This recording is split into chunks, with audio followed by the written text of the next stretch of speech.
Okay, thank you very much, sis. Sa imuhang blessing. Naadiri karon ang mga bata, nakakita ka. So, unsa itong i-share or inspiration sa mga bata, sis?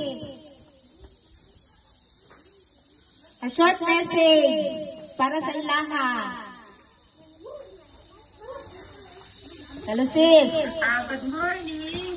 Good morning, children. I hope na ma-enjoy kayo sa food.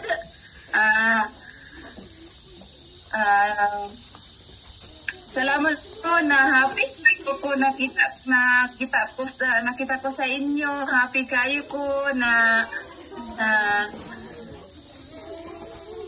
ay Alin dire mga Sige po. Sige, okay na, sis. Padayon, sis. Padayon. Nakita ka na mo tanang sa TV. Hello, Stalin. Mami din. Good morning. Happy kayo ko na nakita na ko ang mga bata na enjoy. Naka-lunch na ba kayo? Nag-start kami sa program, sis. Nag-start kami sa program.